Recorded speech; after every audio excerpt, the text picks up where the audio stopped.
thumbnail, Reed Sheppard, Steph Curry, Chris Paul. Nah, you get Ricochet. Right. I don't know what more I meant to do. Hey, L thumbnail creators, man. I don't know who be creating the thumbnails. L thumbnail creators. The chat talking about the Chilltown crash out. Yeah. Buddy got cooked. I missed the. God damn! I always miss something great. What did Chilltown crash out about? Oh, Buddy in the chat. Always, it's always about Buddy. Him and Buddy again. Yeah. He sentenced him to hell. He banned him. Oh, he got Buddy did get banned in this stream. Then came back. And then Cho said he should live forever in the eternal hellfire. So oh my god, yeah, it was tough. But hey, welcome to Open Gym. Maybe we'll crash out about something anyway. Yeah, we all meant to talk about Reed Sheppard. The thumbnail is Ricochet for no reason within my control. I had to check the message I sent to the thumbnail creator to see if it was me. No, I'll quote what I sent. I said, Open Gym. Reed Sheppard is the next great point guard. Thumbnail, Reed Sheppard, Steph Curry, prime Chris Paul. And they just put Ricochet. I don't know why they did that, but they did it. But yeah, anyway, we're going to talk about what we've seen in Summer League. Reed Sheppard does look really, really good. People have obviously heard my doubts about Reed Sheppard as the number 3 pick and how I felt about picking for upsides. But I wanna ask you, Domo, how do you feel about Summer League and Reed Sheppard in general? Well, for one, I have been open about this, so this isn't a surprise. I'm not shocked, and I don't think people can rub it in my face too bad. Pause, no sketch. But he looks great, and it looks like I'm wrong about another Kentucky guard yet again. It's not that I thought he was going to be bad. I just didn't think he would be at least this good this early. Don't get me wrong. I get that it's Summer League, and I got a question for you about how you feel about Summer League, but we'll get there when we get there. It's early. It's Summer League. This is just a Summer League. But the comfortability he has on the court, the fact that he looks like damn the best player on the Rockets Summer League team, he looks better than a lot of niggas on the Rockets team in general. He looks better than a couple niggas that are solidified on the roster already. And that is something I did not expect. I didn't see it when they drafted him. And to hear that the Hawks came out and said they had him as a Patrick Mahomes type guy is crazy. Shout out Reed Sheppard, man. Hey, shout out Kentucky. I don't know what it is. Y'all guards don't look like shit at Kentucky, but get to the league and are magnificent. I don't know. Hey, man, shout out Kentucky. Yeah, I'm obviously we can talk about my reservations with just picking him at 3. The biggest shock for me is how good he looks as a initiator, as a point guard. The playmaking was not maybe I am a casual. I don't know. The playmaking was not something. He looked as more like a complementary playmaker, someone who could play off of other people's advantages and he can move the ball quick. Actually, initiating off it. Now, there's still holes for sure. Like sometimes you can't see the defenses, and he's 19. He'll be fine. But some of the stuff I've seen in terms of pick and roll flashes, I'm like, I like what I'm seeing. He living at that elbow area. Chris Paul light. That's like Chris Paul in the thumbnail. He living at that elbow. The mid-range jumper going. Now there's some limitations in terms of finishing at the rim, but that's fine. And even if he doesn't shoot 90% from 3 in Summer League, I know he can shoot the ball, so that's fine. His hands on defense are active like I expected. But the reason, and I made it clear, the reason I didn't want Reed Sheppard in Houston is because of what my stance was on always drafting highest upside. Because I've been pretty adamant. We can go back to last year and how I felt about Scoot and Brandon Miller. Upside for me was always that the big thing when you pick high in the draft, you draft who you think can be the best player long term. Not just because of Reed, not just because of Brandon Miller, but I will say Reed has like the reason I started thinking about what I'm about to say is because of what Reed Sheppard was doing. But I think my philosophy of upsides is flawed in the sense that not every player hits their best outcome. And it's actually very rare that players hit their best outcome. So me then saying I'll draft this guy because if everything works out, he's better than him. But then completely ignoring if everything goes wrong, what the floor of that player is, or just if everything goes okay and they're solid, what the median of that player is was a flawed outlook on things. I think Reed Sheppard has a better floor than a lot of players, a better median outcome than a lot of players, and maybe the ceiling isn't as high as Alex Sarr, or maybe the ceiling isn't as high as a Ron Holland or a Matas Buzelis. But I'm certain if everything goes wrong, he's gonna be better than if everything goes wrong for Ron Holland, or if everything goes wrong for Matas Buzelis. And I think that should be a factor when you think about drafting players. How so high that's the where I scores are. was that's like, what I think I scores. neglected. Yeah. So that's why I want to give Reed Sheppard credit. And I'm not gonna lie, as a guy that hasn't been high on Kentucky guards, one thing I was high on was his potential to be a point guard on the NBA level. And I was told I was bugging this summer when I said that. When I said I see him being a guy that can play, Mars, remember these conversations? I said, yo, Reed Sheppard, I got him being a point guard. A lot of people had him talking like, I think he's too short to play the two. I think he's too talented with the ball in his hands. Like the things he can do, he can be a point guard. I was told, oh, his ball handling is good enough. My nigga, TJ McConnell doesn't have the craziest ball handling. He's still a damn point guard. And that's exactly what I compared his ball handling to. TJ McConnell. I'm like, TJ McConnell is not out here the shiftiest guy with the ball. But he has a nice handle. He has good control of the ball, and he has good pace. And that's what I see with Reed Sheppard. He can be trusted with the ball. And that's what I think makes a good point guard. It makes a point guard. And I'm looking at him like, yo, this nigga is on the ball a lot. And he is making a lot of plays, whether it's creating for others, nice dump-off passes. I done seen him hit Cam Whitmore in that dunker spot 1,000,000 times, whether it's an alley-oop or a drop-off, or creating for himself. It's just amazing. So I give him, I'm giving him his flowers, but I want to ask you, how much, because we talked about this on Let's Keep It a Buck, and it was various answers. How much stock do you put in guys' summer league performances? So if somebody comes to the summer league and they have a great summer league, how much are you putting stock into that in a positive way, and vice versa? If somebody comes in and they just have a stinky summer league, do you let that affect how you viewed them, or if that was your first time seeing them, make you judge them on that level? Like, okay, well, this nigga went out there and shot 3 for 12. He stinks. I think the things that translate least from summer league to the NBA are percentages. I think summer league is maybe 6-7 games. I think if you judge any player on a 7-game sample size of percentages, whether that's them shooting 50% from 3 or 20% from 3, judging them of that small sample is disingenuous. So I will say a player like Reed Sheppard, who I know his NBA highest skill right now is shooting. If Reed Sheppard shot 30% from 3 in summer league, I wouldn't then think, oh, Reed Sheppard can't shoot, because I've seen enough in terms of what he was in Kentucky and how I just view his overall shooting ability that I'm like, any shooter can go on a 7-game slump where they don't shoot well. But what I do look for in terms of the positives are athleticism, in terms of functionality.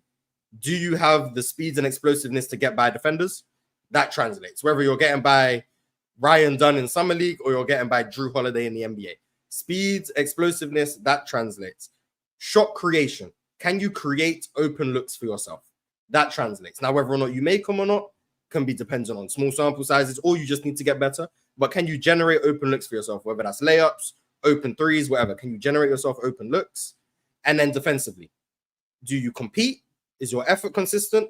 And then your defensive tools, your length, getting deflections, rebounding, all of those things, I think they translate. But the overall percentages, like, am I going to be like, I knew Reece Shea was a bum because he's shooting 25% from 3? No. But are there some things that I've seen from Reece Shea that I don't really like in terms of self-creation? Yes. Are there some things from Reece Shea that I do like in terms of his ability to handle in transition and make some nice passes? Yes. Those are the things that I'm looking for. So the whether or not you average 17 in summer league or you average 7, meh, because there's like Jared Dudley quote. There's going to be guys who are going to average 20 in summer league and won't be in the NBA. Those aren't the things I'm looking for. So with Reed Sheppard, whether or not he was making a bunch of threes or not, it's his feel for the game, his poise in pick and roll, some of the reads he's making out of pick and roll. And then on top of that, he's still shooting. It's a good player. That's a good player. But so that's how I value it in terms of. And let me also ask, because people want to say I'm stealing sauce, so let's really steal sauce. How do you also feel about second-year guys who have had? I'm not even gonna say that because that was more my thing.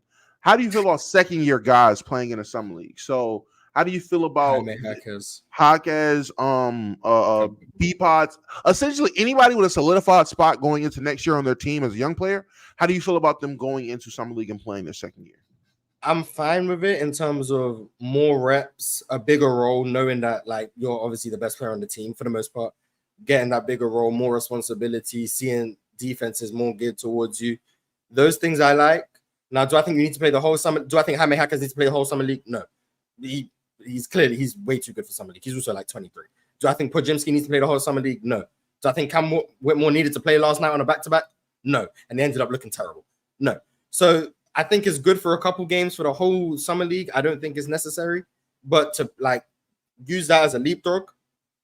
If you're in your third year and you still don't dominate summer league, I'm concerned. I'm sorry. If you're in your third season and you aren't looking like you're clearly too good for summer league, I'm starting to become concerned in where you're at in your development. Johnny Davis, I'm looking at you, sir. I'm becoming concerned that it might be over for you. If you still aren't dominating summer league, there's room for concern. That's where I'm at with it. So third year and you're not dominating, I'm concerned. Second year and you're there and you're dominating, that's what I expect, and you don't need to play the whole thing.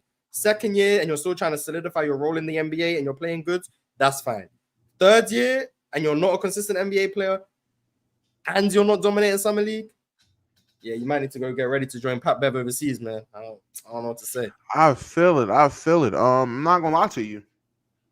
I agree, because I see some J Huff highlights and I'm like, yo, why is this guy still playing summer league? This is crazy. J Huff is out here balling for the Magic, but I didn't know that third league players could play. I thought it generally stopped at second year players. Johnny Davis is out there as we speak, just being Johnny Davis role player in summer league. Usman Jeng played in the Cali Classic, or was he in the Utah one? One of them, one's the Cali Classic, one's the Utah something. I don't know. Usman Jeng was out there, not dominating. I was concerned. So those guys, there's concern. But yeah, you can be in summer league in year 15 if you want. Really? Yeah, I mean, there's guys who, I mean, Kevin Knox is out there in summer league. He is? Yeah, Kevin Knox is playing summer league. And he's still not dominating. Let's get him out of there, man. Kevin Knox he's on the Warriors summer league team, if I remember correctly. That's insane. Yeah, so shout out to Kevin Knox. This is a money bait second year. This is a money bait second year. But let's bring a couple people up. If you can't tell, the reason I sent the link 17 times, people don't want to join today. I don't know why. People don't want to join. People scared, man. People scared. They don't want to get. People don't want to join today. So yeah, they're avoiding the gap, man. They ain't trying to go on these 15, 20-minute tangents. Yeah, clearly. So before we'll give you guys the stage, read Sheppard is special, man. Sorry, Melo Williams. This is cool. It's cool. Melo Williams became a member. Shout out to Melo Williams. Ken 10 said Bronny worse than Killian Hayes and Johnny Davis. Yes. And then to leapfrog onto that, Piccolo asked, is Bronny better than James Bouknight? And he said also, Reader's nice. Who's been the most disappointing rookies this summer league, and who's been the most surprising? So 3 questions in one. But let's just start. Is Bronny worse than Killian Hayes, Johnny Davis, and James Bouknight? I think he's probably worse than Killian Hayes. I don't think he's worse than Johnny Davis or James Bouknight. You guys saw the Jaylen Brown video? Yeah, where he said Bronny's not a pro. Yeah, I seen that. Saying that to the woman who's essentially, you know what? Just because his girl happens to not be a pro. I mean, Jesus, a pot calling a kettle black. I appreciate her for being like, I mean, he'll do good in the G League. I appreciate her for that because she knows how hard this shit is. But saying that to her is crazy. I don't know. You see, Angel Reese ain't say nothing, but yeah, I seen that shit, and then he tried to clean it up afterwards. If you are a celebrity, stay on business. Make your bed and stay there.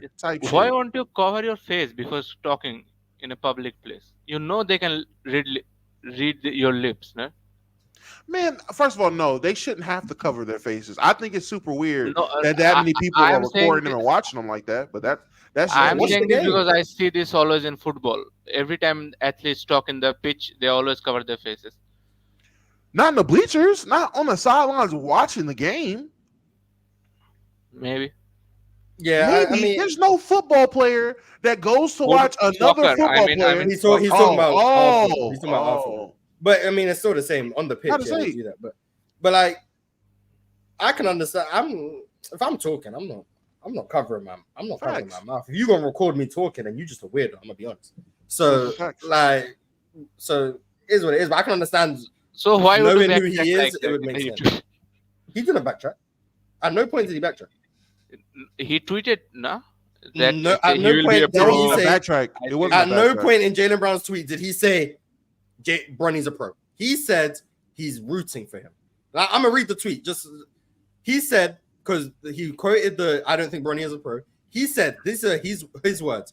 It's a flex to have your son alongside you in the NBA. It reflects greatness and longevity. Bronny has all the tools around him to be successful. I look forward to watching his growth. At no point did he backtrack his words of, I don't think Bronny is a pro. What he said is Bronny has the people around him, the tools around him, to where he can become something. That's what he said. He has the tools around him to be successful, and he looks forward to seeing it. He ain't backtracked. That's what I'm saying. He ain't backtracked. We are giving this way too much attention than it need, man. Like, can we move on from Bronny, please? Can we stop talking about him? Why? Why no? Let's talk about Bronny. Why we gonna stop talking about Bronny? Good representation of Asia. Hey, you guys related? No. Nah. Okay. We're from different countries, man. Domo, man. Not every Asian is related. What? No, first of all, that's crazy. Mars not to ask that, and niggas still call me out. I didn't even say that. No, because I asked. That's crazy. Jaylen Brown. I read Domo's list. I read Domo's list. No, so Mars asked that, and the first thing. No. Mars asks us if they're related, and the first thing niggas say is, "Yeah, Domo, it could be two different." Domo, I didn't even say nothing. Nah, Domo. Hey, Damo, you should have hit him with the reverse racism. You should have said Mars said that, so you trying to say we all look alike, but that is crazy, Mars. What? No, we don't. Hey, rewind. When he spoke, Domo said, "There's two of them." I didn't say a word. I didn't say a word. I read his list. I just asked the question. I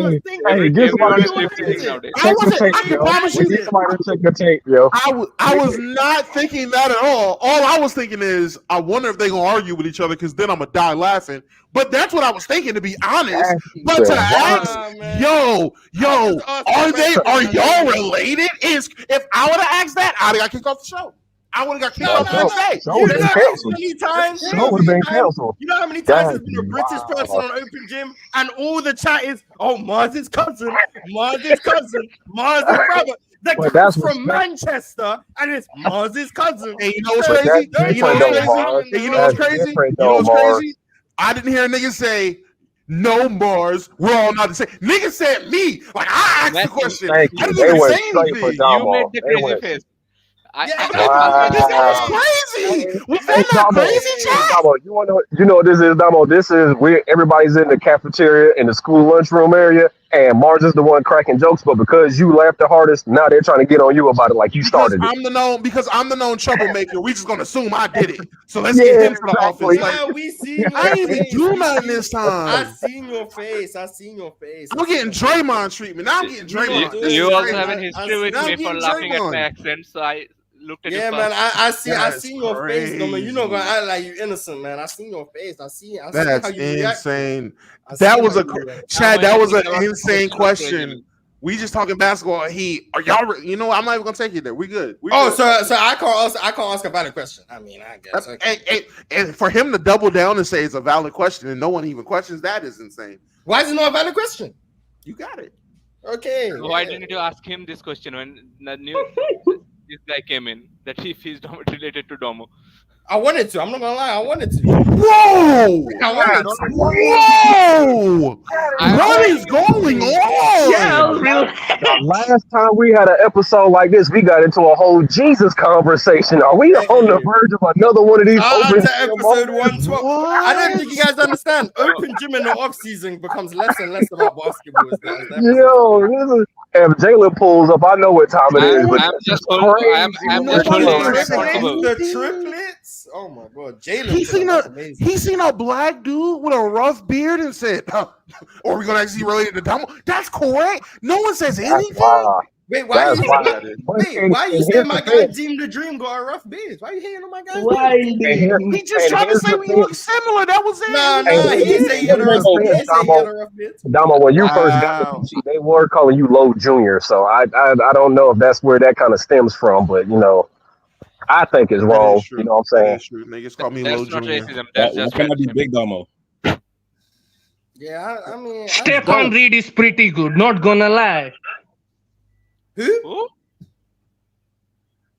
Stefan Reed. Who's Who that? is this player? I'm not quite sure who that is either, to be honest with you. Yeah, I'm a casual. Stefan You- Kessel or Oh, Stefan Castle. Spurs point guard. I mean, we Is can it- talk about him if that's where we're going with it. Is it taking our voices like a couple Is seconds it? to get over? He's either talking about Castle or he's talking about Reed Sheppard. no. So I'm not quite sure which one Yeah, we're they at. might Talk just about combine both. of them. Yeah, But let me talk about both of them. Both of them. Oh, okay. So that's what we're on. Okay. Oh, He right. made a super player.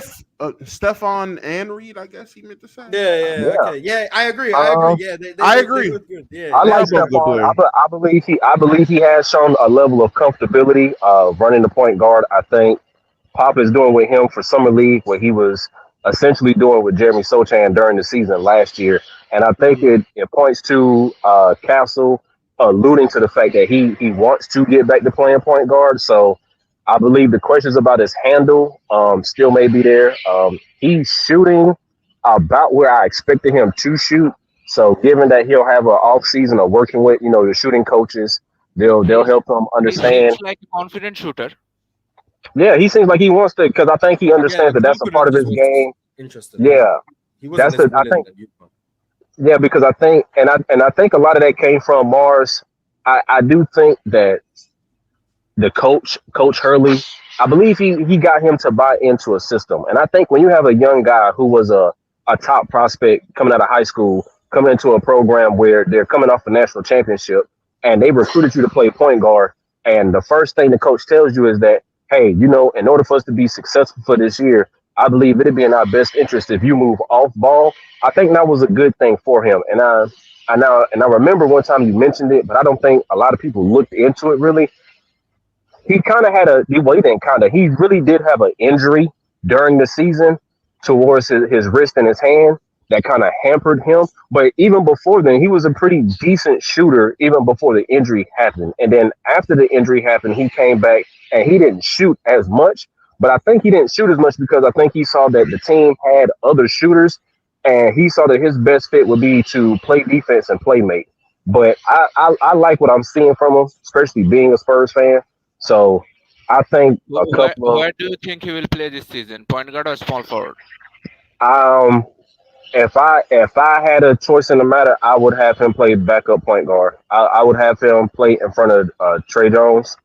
I believe he gives us a situation to where when Chris Paul comes off the floor, we could have a potential lineup of Castle, Vassell, possibly Johnson or Barnes, then Sochan, and then Wemby. We also have lineups where we can have Zach Collins out there. We can move Vassell to the 3, and we could possibly bring in another 2 guard. I just like him playing more of the point guard position than the small forward, and just for my liking. But I like what I see from him as far as what he looks like his baseline is as far as just playing against other summer league talent. I know you can't make a definite NBA opinion about it, but based off what I'm seeing he's a willing passer. He's a confident shooter. He has a better ball handle than what I expected that he would have. And I don't think it's a question now that his defense is going to be something that's just going to be there. Mm. So that's that. Yeah.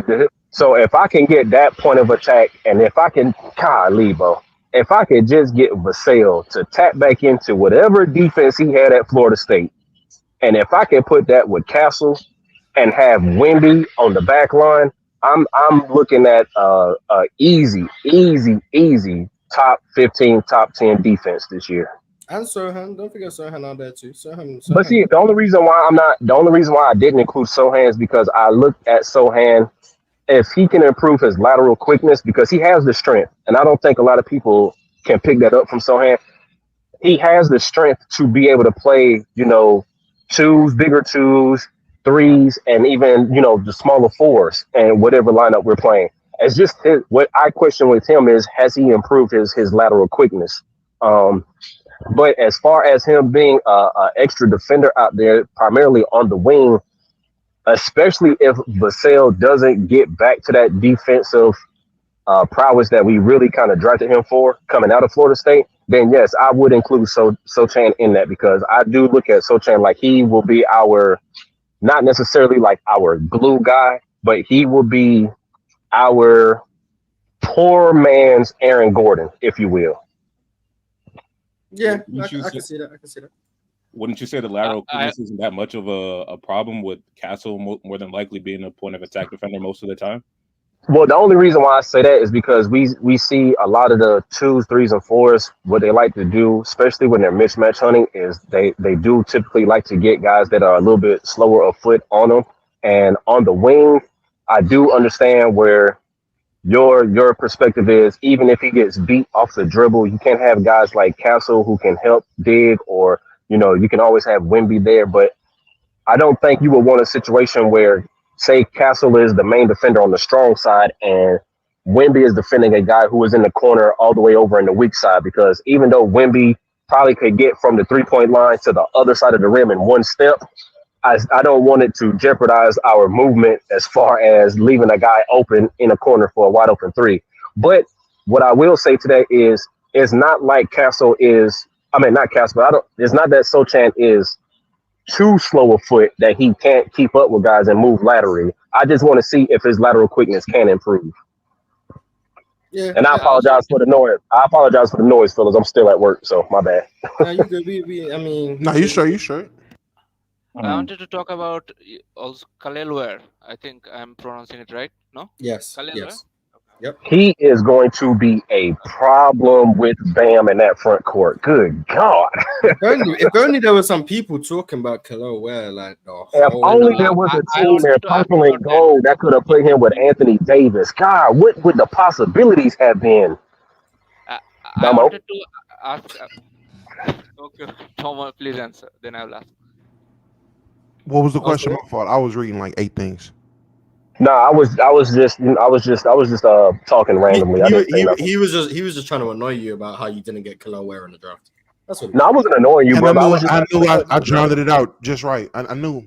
Yeah, he was trying to get under your skin a little bit. But what was your question about Khalil Ware? I wanted to ask about Khalil Ware and Alexa because I don't know that much about the game.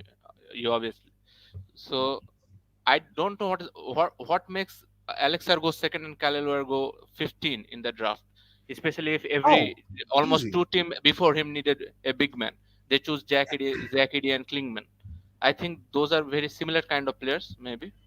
Oh, easy. His production on a college level compared to those guys, at least in my opinion, this is just me. I don't want to make it seem like I'm just some savant, but his production compared to those guys wasn't as good, in my opinion. At least I don't believe it was. And people do not believe in it. People did not believe in his shooting. Hell, I even had a conversation with, and I'm just gonna say he who should not be named. I had a conversation with him about them drafting him because he, a known player's choice, former player's choice Heat fan, by the way. Had a We can conversation take with his him. name now. We get it, Damo. We got it. I'm just saying. You can say what you want. I mean, I had a conversation with Dub about him because Dub was talking as a Heat fan.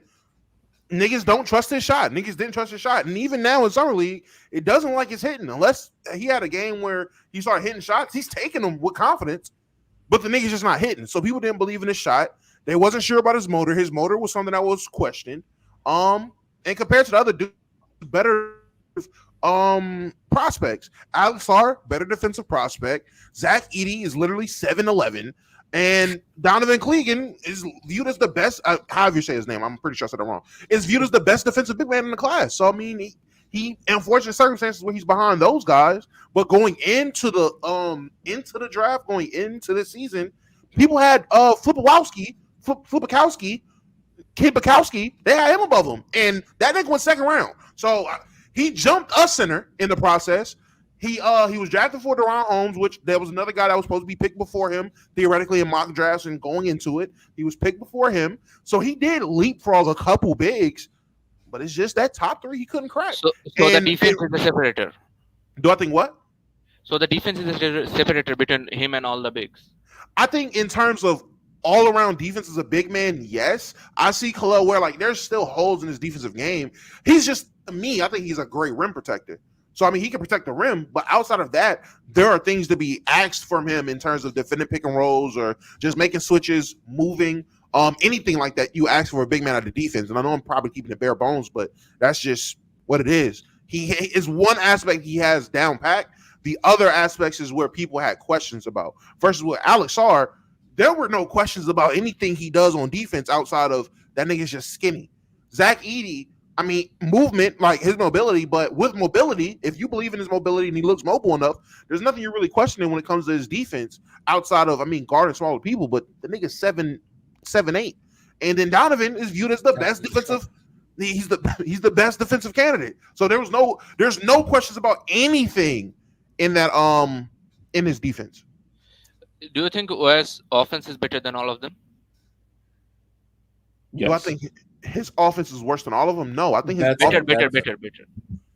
Oh, better than all of them? No, I think Zach Edey. Out of those four, I think Zach Edey probably has the best offense. In my opinion, Zach Edey has the best offense out of those four. After that, I would probably give it to Khalil. Yeah, he's better than Donovan and Alex Sarr. Alex Sarr probably has, and I probably have to see Donovan a bit more. I'm not like I'm just well versed on Donovan, but I think Sarr would have the. They got Donovan shooting threes in summer league because Donovan's trying to prove he can shoot. He can't. Well, since you said that, since you said that to me, Zach Edey got drafted to the Memphis Grizzlies, right? Mm-hmm. Yeah. So do y'all think that Zach Edey offense could be better than Triple J, like on down in his career? I don't think he'll ever be the floor spacer that Triple J is. But I do think, as far as a better offensive paint presence, I do believe, because I mean, being 7'4" with the large wingspan that he has, and him being that big and that strong, I do believe that he'll be able to become a better offensive paint presence. But I think it'll just be a situation of what is your preference between those two. Like, I don't know the ceiling at which Zach Edey will be able to reach, because I mean, these guys are rookies and we haven't seen them fully yet. But I just think it'd be what would you rather prefer, a big who can stretch the floor or inside big? I mean, I think Edey's probably going to be better than Jaren Jackson offensively, just from screen setting, offensive rebounds. You can actually give him the ball and tell him to go get a bucket in the post. You can't do that with Jaren Jackson anywhere. The spacing value of Jaren Jackson, I don't think would trump all the ways in which Zach Edey would bring value offensively, just because you get Steven Adams level screening, Steven Adams borderline level offensive rebounding, but you also have someone who can play out the post, who commands double teams in the post because of how dominant he is, and he's a willing passer out of that. So I don't think Jaren Jackson is making up for that with floor space, personally. So I go with Zach Edey offensively. Do you think Edey's hook shot real that he was making in college? No. Wait, what shot? Hook shot. Yeah. He got over the left shoulder. Yeah. He got hooked. Yeah. Now over the right shoulder, can't really do anything. But over the left shoulder, yeah, I think his hooks are all. He got good touch.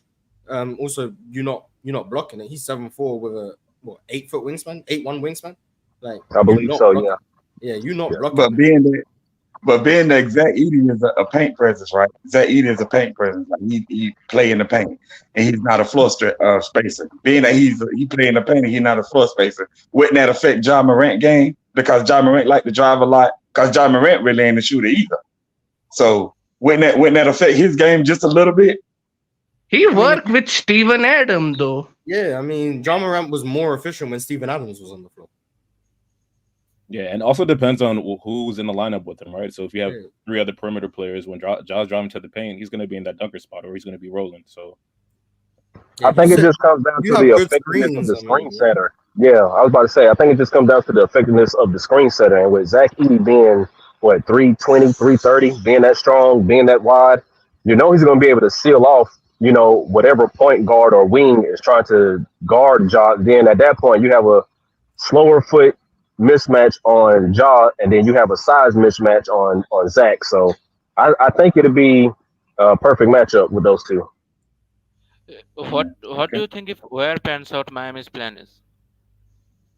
Are they trying to win with him? Bam at the 4. Bam at the 4 is the plan. I think. No, I'm asking if he is good from the start or if he's good eventually in 1-2 years. Do you think they will try to trade Jimmy to a contender and try to build with Jaime, Bam, and Khalil? No. Bam ain't spring chicken though. Like the But do you think they can win with this team? They currently they Yeah. have. They are not making any kind of trades. So why are you trying to do all this? I don't know. I don't know. I don't know what Pat Riley's thinking, but I don't think they're going to trade Jimmy to builds with Bam, Khalil, and Jaime. I mean, I just they don't are think that- hoping on playoff black magic, where some agree. guy will randomly shoot 50% from 3 But and eliminate Celtic. how many times that will happen? They are not some Real Madrid kind of team. That I every mean, time if it's happened before, it can happen again. But just real quick, Ja Morant with Steven Adams had a 58% true shooting in their 2 seasons together. Without him, he had a 55 true shooting. And Steven Adams isn't the offensive player that Zach Edey is, but the screen setting is similar. So that's how I think he can still benefit a guy like Ja Morant with the driving, because you're just creating a lot of separation for him. So that's all I'm saying. And also, Ja Morant scored more on a per possession basis with Steven Adams than without him too. So he was scored more and more efficient next to Steven Adams, who's not a floor spacer because This might be reach too, but ED have potential for 3-pointer too. Like, I'm not gonna lie.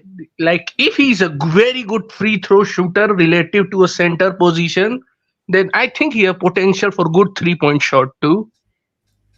Is he a good free throw shooter? He's what, 70%? Yeah. He's above that, if I remember correctly. 75. 70% ain't good. When did Zach Edey shoot 75% from the line? Now I'm saying he's between 70 and 75. Oh, okay. Yeah. So he's a solid free for 7'4" guy. I'll take 70%. I'm gonna be honest. So That's he's got solid, like his touch around the basket is an indicator of good touch. He's a solid free throw shooter. But I've never seen someone take so few jump shots become a shooter in the NBA. But maybe Brook Lopez happened. Brook Lopez. See, I said jump shots for a reason, buddy. Jump shots. I didn't say threes. I said jump shots. See, because I knew someone was going to say Brook Lopez, and I thought a step ahead. That's why I'm the best at this shit. I said jump shots. Do KD count as a big man? Cause he like 7 foot. Do he count as a big man? He an outlier. He an outlier. Like KD, Dirk, they're outliers. That doesn't count. And both of them do not attempt as much 3 as you think they do. Like, their 3-point percentage fool people into think they are some elite 3-point shooter, but I don't think they are elite per se. I mean, if you don't think KD and Dirk are elite 3-point shooters, then we just disagree. Yeah. You just gonna disagree on that one. They are god tier mid-range shooter, but yeah, they're respectable from 3. Very, very respectable. You got a lot of people in that respectable tier. Then if Kevin Durant is just respectable, there's not many elite. Yeah, come on. He's 50, 40, 90. Come on. If KD is a respectable 3-point shooter because he only shoots like 5 or 6 a game, then there ain't many elite 3-point shooters ever. I'm sorry, that's just not. So Going back to talk about the Khalil Ware and Alex Sarr, who are you guys' opinions about who has the potential to have the highest ceiling between those two as far as offensive capability? Alex Sarr has the highest ceiling. I'm about to It's say, just- yeah. He's a project player on offense. Yeah, he's also the physical. He's got to match physicality. He's got to get stronger. And offensively, it's like I said that before. That's why I said with Dom, because Dom was Alex Sarr is clear number 1. I was very low on his offense. I said that in the pre-draft process. Anyone can remember. So he's a long way away on offense. Like that's just what it is. He's a long way away on offense. He wants to shoot jumpers, but he's pretty off balance consistently, taking very questionable shots, not physical around the rim. He's a work in progress. But if everything hits, like I said, the upside thing, if everything hits, he could be one of the best offensive bigs in the NBA. If everything goes right, he turns into an elite shooter at 7'1", can't really contest his shot, show dribble capabilities, driving capabilities from the outside. If everything hits, you got a very special player. It's just, will everything hit? I don't know. And whoever that was in chat that was trying to get on my meat about not talking about Alex Sarr because apparently he had bad games, which he only had 2 games. He shot bad in those games, but I think he was good in his first game. I don't think he was good against Houston. The first game, he was definitely on the court. He was a positive, even though he was shooting bad. He was still doing other things. The second game kind of fell off doing all those other things. Played mid defense, but he's played 2 games. In one of them, you seen the potential. The other one, you seen the ceiling in one of them when it came to his all-around game, who he is, at least as a rookie. And then the second one, you seen what the fuck his floor looked like. A big out there missing shots, getting a couple blocks, and that's it. He's small. He still has time to grow. I mean, I don't think I ever said that he was just about to come straight in the league and bust ass. I do think he's going to be able to adjust to the defense in the league, but the offense is going to be a work in progress. Thank God he went to I would have rather him been on the Hawks to play with the actual offensive juggernaut and Trae Young in terms of NBA standards versus going to the Wizards and playing with, if they're getting all the offenses coming from Kyle Kuzma and Jordan Poole, kind of crazy. But Tyus Jones? You think Tyus Jones can create for him? I'm sorry. Because y'all think Bub about to get all this opportunity. He's not. It's about to be a pecking order. They still gotta unleash Bilal. Y'all gotta realize Bilal gonna be on the wing. There's gonna be a point in time where they're gonna unleash Bilal, and then after that, where they realize, okay, Bilal still needs work or not, then they're going to give Bub some run. But I don't think they're going to start off the gate with giving Bub Carrington the same opportunity they're going to give Alexander Sarr. I think it's a pecking order. I agree with you. I am not sure. Okay. We'll see. That, like, Washington ain't team. That thing is like, let's cook and tank. Like, they're doing tankathon. They will do anything, any wild thing imaginable. In our 2025 draft previews, probably my favorite. Who's watching something in the background? Yeah, who's watching a video? Yeah, I said, what's going on? Oh, damn. Get out of here. You watching other videos? Nah, get packed up. How dare you? Oh, that's what you're talking about. You're talking about Will on the panel. What was he right about? I don't think the nigga said he wasn't gonna be a star. No one thought he was gonna be a star. No one said that. So what are we apologizing for? If anything, my assumption of the nigga is absolutely right. The nigga's his ceiling is GP2 with a jumper. That's the fucking ceiling. I don't know what I'm apologizing for. The nigga's a defensive guard. That's a really good player, to be honest. Yeah, I'm not gonna lie. The jumper is missing. Yeah, and that's why I said if you're gonna say the ceiling is GP2 with a jumper, are we certain Bronny shoot better than GP2? No. I mean, as of right now, no. But again, it's the summer league. Gotta give it some time to see the shot. He shoot good at USC. I don't think he got. I'm not taking any of his USC stats into consideration right now. I'm really not. I'm really not. How can we say his ceiling is GP2 with a jump shot when he doesn't shoot better than GP2? Because what player at their ceiling GP2 when he come to league was not shooting. But still, what player do we talk about? What player do we talk about where their ceiling is somebody without a jumper? I figure when Josh Giddey first got drafted, the assumption was at some point if he reaches his ceiling, his shot will be decent. Same thing with Ben Simmons. With Ben Simmons at his ceiling, I mean, damn, the nigga will be able to shoot somewhat. It just doesn't make sense to say a nigga's not going to be able to shoot. Now, right now, the shot doesn't look there. He was assumed to be a better shooter, hence why they brought up his shooting numbers during his draft workouts and at the combine of ranking him amongst everybody else with his shooting splits and whatever fucking shooting drill it was. It was under assumption a nigga had a decent shot. Now, is that shot there? No, it's not. I'm But not it's gonna still lie. some place to grow. You might call this troll. I'm not gonna lie. Uh-oh. Did you see point GP2 at Oregon State? Oh my god! I'm genuinely asking. You are cooking, Mats. Cook, Mats. You are on to something. You might call it a troll, but I'm genuinely asking, did you see point GP? Like, did you see it?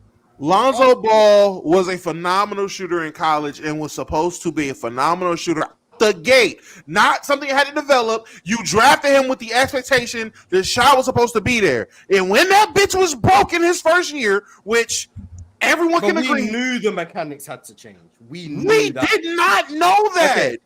People with brains knew that. I'm sorry. I'm sorry. I am with Mark on this one. His jump shot look whack. The jump shot looked wicked, but at the end of the day, in college, the bitch was hitting. I don't know anybody that in college that is an elite shooter with a funky mechanic, you're just immediately, let's switch it. There is a process where you fill it out like, okay, let's see if it works. And that's what they did. They went to see if it worked. And it didn't. Then they changed it. But if he came out like Kevin Martin with a jumper, no one changed his shot. Why? Because it hit. If it's hitting, they're not going to change it.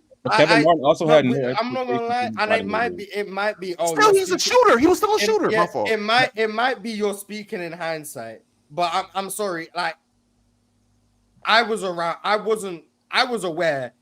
Hey, this guy can't shoot going right. Like, I'm sorry, that has to change. He couldn't go right and shoot because he's dribbling right and has to bring the ball back here. He couldn't do it. Like, that was something at UCLA he couldn't do. So I was like, NBA defenders just aren't going to let him step back going left every time. And then they didn't, and he couldn't shoot. So Mars. And then he couldn't shoot from the corners because he's bringing the ball over here. It's behind the backboards when he's bringing it up. So Mars. Shoot. Like, so I Mars. can tell you that wasn't going to translate. So Mars, why hasn't Halliburton's shot changed yet? Because Halliburton has a funky release, but it isn't functionally flawed in terms of he's bringing. He can't shoot, but regardless, there are situations where he just can't shoot because of the mechanics of his shot. The mini pull-up. I want to say going left, but regardless though, going left, I want to say he can't shoot going left. I want to say last summer. No. I want to. He has to step back to create that space to do it. So he can't just drive left and just pull up. So does Luka. Luka doesn't have to step back though. Luka doesn't have to step back. Luka is like 90. Luka is like 90. He's the only time Luka really be shooting actual pull-ups is when he's made like 3 or 4 in a row and he's on a heater. Hallie never does it. Hallie will never do it going left. Pull up going left. Now going right, he does. Even Anthony Edwards said it. Oh, if he's going right, that bitch going up. He said that last year during the USA FIBA games, whatever it was. He said if he's going to his right, that bitch is going up because he's so comfortable. But going left, which is why everyone forces him left, he will show me the clip of him going to his left-hand side. Tomo, point is Lonzo was totally useless. Don't try to overtalk me. Oh, I was about to go crazy. Don't try to overtalk me. Because the point is, my point is, you can have a funky release that people can say needs to be changed. I want to say in Halliburton was on an interview, check me if I'm bugging. He said that, was it Steve Kerr that talked to him and said if they drafted him, they were going to touch his jumper? Or when he went to the Kings, they wanted to touch his jumper and somebody else for the staff? Steve Kerr said to the Kings, don't touch his jumper. Don't change it. There it was. I know it was at some point somebody wanted to change it and niggas had to say, don't change his jumper. So he has a shot that niggas wanted to change, but they kept it, because it's effective and he's comfortable with it. So again, I'm just saying there have been players where they have a funky release. Now, you can be absolutely right about Lonzo, why it didn't work for Lonzo. I'm not arguing that. I'm just saying, just because you have a funky jumper doesn't mean it needs to be changed. You just have to see it through to see if it actually is broken or if you can make that shit work. Halliburton is a case where he makes that shit work, so they're not changing it. Lonzo Ball, he couldn't make that shit work, so they had to change it. What they did what's the same way. The dude from the Markelle Fultz, they did him the same way. They changed his shot. But that's because his Markelle was an shoulder. Had a shoulder. No one like Markel's just. They wouldn't have changed his jumper crazy if whatever happened didn't happen. But That- bringing it back pretty to sure. the- Somebody should have tried to. how does the Somebody Lonzo? should have tried to change Sean Marion. Y'all remember Sean Marion shot? Yeah, Yeah. That was the craziest shot I've ever seen in my life. I knew Lonzo's jumper had to change. I'm That like, shit was crazy. I was optimistic. even if Lonzo came into the league, and this is like, it's easy to say this now because we know his jumper changed. Even if Lonzo came into the league shooting 36, 37%, I still would have said it needed to change. Like, I'm sorry, there's no way I have a point guard who all I have to do is send him right off a pick and roll when he can't shoot. Like, I'm sorry, I can't have that. I'm sorry. I'm just Absolutely fair. All I'm saying is there has to be a moment where they have to see it in action and see if it can work before they change it. That's all I'm saying. Maybe I was just being optimistic. Maybe I just wasn't thinking with my hooper brain and had my basketball hat on, and I was thinking strictly, hey man, I'm team BBB. Maybe I was just being super optimistic, and I can say that because I'm super high on Lonzo to an unreasonable like level. So I get that. But I feel with any player, because we are still seeing guys in the NBA today, and yes, it's rare. Someone said it's rare. It is rare that niggas have a funky release that doesn't get changed. But the ones that have a funky release that doesn't get changed, either A, just aren't shooters, or B, the shit works, so they don't touch it. The only time it gets changed is that shit does not work. And I feel like somebody would ask, what does Lonzo have to do with the conversation about Bronny? It's about shooting percentages. If Bronny's jumper is broke his first year, that doesn't mean he can't shoot. The nigga just probably needs to refine his jumper.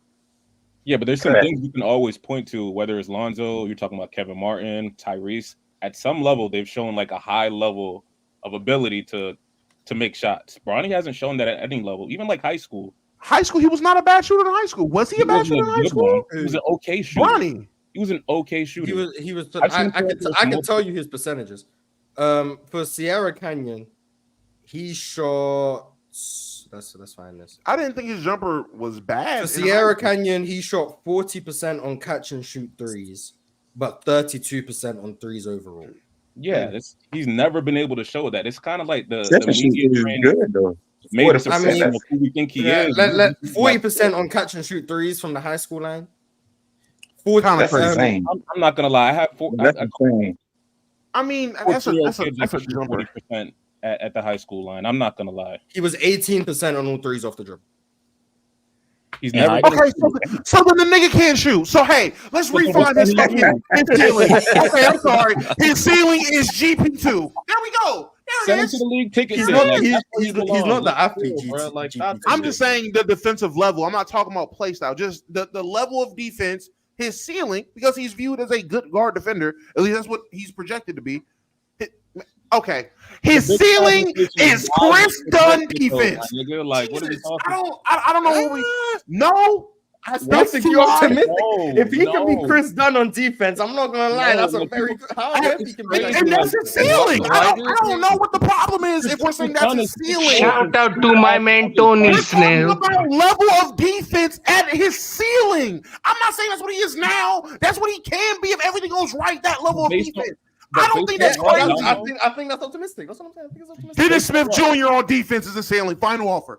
Yeah, I don't know. At that point, nigga, I don't know.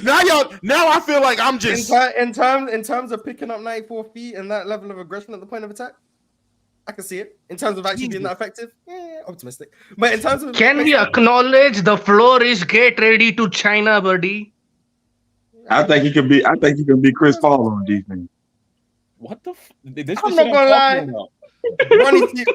I'm not gonna lie. Bronny's floor is Avery Bradley. Like, what are we talking about? Bronny's floor is Avery Bradley.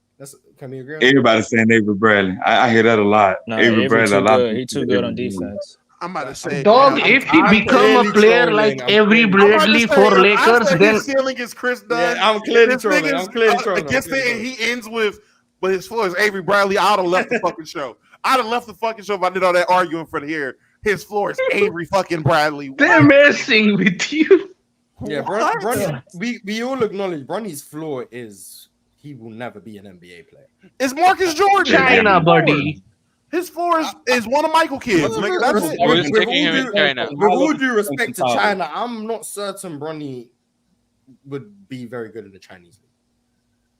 All right, Australia, damn it. Bro, that Not is right now, insane. anyway. Not right now. None of you giving him That is buckets. insane. I'm with all due respect. I think people are acting like China is just egregiously bad. Like, sorry. Like, No, yes, that's a they good are reason. for like in term of like global what the hell it is called, the basketball ranking. Yeah, they ain't that good if I remember correctly. What? I Bronny's think floor more like. I think too many people are bored as shit and got too much time on their hands to be worried about the floor and ceiling of the 55th pick in the Yeah, draft. let's worry about But Dalton. you know That why is they what doing I that am though, Damo? saying. That is Hold why on, I'm But you know, tired to no see way. all the Let me Bronny ask. conversation. I just want to do a quick little game. Tell me the Previous floor pick. ceiling. Tell me the floor and ceiling of Isaiah Wong. Oh, Ooh. he was last year's 55th pick, right? In Indiana. He's in Indiana. Jordan Crawford. I couldn't tell you his floor. Now ask me about Aaron Wiggins. I know he won't. was a 55th pick. Isaiah Wong can play. Now he don't want to ask me about Aaron But Wiggins. what's his floor and ceiling? Somebody tell me. Jordan Crawford. Isaiah Wong's floor and ceiling. I ain't got a floor and ceiling. That ain't the point, Damo. I know. It makes sense. Wrong, I would probably say that his floor. LeBron put his son up. LeBron set his son up like this. How you say he was better than half of the guys in the NBA? When he put that tweet up, everybody ran with That it. is supposed to say. Everybody ran with dad talks about him like that. Darren Fox's dad talks about him like that. Lonzo Ball and LaMelo Ball and Angelo Ball's dad talks about him like that. Find me the dad that's not overconfident in their son. I'm gonna show you a bad dad. What are we talking about? But Tell this me- is the difference, though. And Damo. it This is the affected difference, though. Domo. Wait, Lonzo Ball and hold on. I don't even know how to say this nigga's name, but I'm gonna try. Gui Santos? Oh, We- in Golden State? In Golden State? Yes, and Golden State. He's Tell me solid, his floor and he's ceiling. solid. Well, the floor is what he is right now, which is a G League. Ceiling, I'd say you want a player or like a role? Hey, give me anything. Because the amount niggas talk about Bronny James, you would have thought he was a lottery pick. So just tell me anything about the nigga. Honestly, that's what we thought. I think his ceiling is a rotation 3/4 who can space the floor and play some solid team defense. Player wise, I don't know who that is, but Niggas how said many because they players can were going to actually do that? hoop. Nigga, Marvin Bagley sucks. What are we talking about? Whoa! Marvin Bagley sucks. And you talking about how they can actually hoop. Marvin Bagley Look at can't Marv. stay healthy. That Look nigga at is Marv. on the basketball court. You don't know what hand the nigga shoots with, and you gonna say, "Oh, but they actually got." Shut up, shut up, man. What are you talking about? Y'all tell me about Jay Scrubs' ceiling and floor, please. Tell me, Jay Scrubs. Tell me about it. Tell me his ceiling and floor right now. Tell me. I would say Jay someone said I would- Upson I would- Ilyasova. That's not I bad. never see I would- somebody. I would I say never see Jay somebody Scrubs. defend a prospect like this, like they doing Bronny. Tell This is me, crazy. Kyle guys, Florence. I'm not even defending Bronny. I'm saying you niggas is Our clowns. guy's floor is out the league. His ceiling is worse. I remember Kyle guy too. I remember worse Kyle guy. just But straight shooter. That's it. my point is niggas are putting way too much energy in analyzing and figuring out what the fuck Bronny is doing when he is at best a G League player this year. That is his ceiling this season, a G League player. Why do so many niggas care? Every time we talk about this draft, niggas are bringing up Bronny fucking James like he's worth talking about. The nigga's not worth talking about. And what pisses me off, niggas question me like I'm one of these goofballs that thought the nigga was going to be a star. Niggas is asking me, am I going to apologize to Will because Will said, oh, that nigga's not going to be a star. Nigga, I was on the episode. There is a clip, a short right now of me saying, nigga, no one agrees that he's going to be a star. No one should think that. At best, he's a valuable role player. At best, a lot of niggas don't hit their ceiling. So even me saying his ceiling is a GP2 with a jumper, niggas is really like, oh, well, I don't know about. Like, nigga, it's just a theory. It is a theory right now, but y'all are putting way too much faith. Y'all putting way too much energy in fucking Bronny James. And now it's to the point to where I'm looked at as the nigga defending him. I'm not defending that little nigga. I'm defending my outlook on the little nigga. Niggas are talking to me like I'm thinking he's supposed to be his dad. Like I'm thinking he's supposed to be the next great. I've never said that. at any point in my life. I've never said that about the nigga. But for whatever reason, you niggas love, and I mean love, to talk about fucking Bronny James. That shit Because is of his daddy. tiring. That shit Because is of his daddy. tiring. Hold Nigga, on. who cares? No, Fuck man. his dad. Who But- cares? You can't have And your both ways. his dad's my goal. I can just talk about the other 58 prospects. It is not that hard. If y'all think the nigga sucks, why do you care so much to watch him? Y'all niggas are worse than me when it comes to hating. Y'all hate watch Bronny just to relate a message to a nigga that don't fucking care. I'm concerned about Dalton Knecht. I'm concerned about fucking Christian Castleton and his development. I'm concerned more about that. I don't give a fuck about Bronny. No, But for whatever reason, you niggas love to keep telling me, yo, Domo, Bronny shot 3 for 12. What'd that say? That says he's a fucking G leaguer, my nigga. I know that. That's what I want him to be. Until LeBron says, hey, nigga, we lost 8 in a row. You know what I need? I need this photo op. Go ahead and call him up for 2 weeks. Get his 2-way contract going. Bring him up so he can throw me a lob. We can get the jersey swap. We can get the picture. And send his ass back down to the G League. That's all that's going to happen this year. Surprise, surprise. Mars clip this. Let's move on from Bronny, man. Nah. Yeah, that was a whole rant, and that was crazy. Shout out to Maxwell Lewis. So what you're saying, Damo, is that you don't see the world where Bronny could be the next Derek Fisher. Is that what you're saying? Oh my God. Derek Fisher? Big Fish got 5 rings though. Big Fish got 5 rings. He can be. Oh, I don't know. But speaking of Dalton Knecht, Domo, Nasir Cole. how do you feel? See, about Dalton? Yeah. Oh, JJ with some sauce in it, man. JJ with some home ball creation. I love Dalton Knecht. I really do. From what I've seen him hit a couple shots where I'm like, that's in your bag? Like a couple times. I'm like, I didn't know you had that. He had someone, I don't know if it was the second or third game. He had some nice little step back in the lane. I was like, whoa. You got that in your game, buddy? But I keep forgetting he's an older rookie. He's not Reed Sheppard's age. Yeah, he's 23, so obviously he has refined skills. I love it. I already see like what his role is going to be on the Lakers, which is he's going to sit in that corner and shoot the ball. The nigga passes the ball way better than I thought he would pass. I've seen him make a couple passes where it's like, man, I can only imagine LeBron's the one cutting right here, or AD's right there calling for the ball and actually getting it, because this nigga can make an entry pass. And the nigga looks at the big man. On top of that, I don't know who that French nigga is. The French center, I don't know who he is. We need to sign him. Traore. Colin Castleworth. I love that nigga's motor. That nigga's motor is amazing. Top 5 pick in 2025 draft. Is he? Nolan Traore, point guard. That's his brother? He's from French. Yep. I know that. I didn't know that. Yeah. Olivia signed Alex all over again. Yeah, something. We all know who going first. That boy, a beast. He was killing Team USA. I ain't gonna lie. I'm watching some rookie Lonzo highlights. Lonzo underrated, man.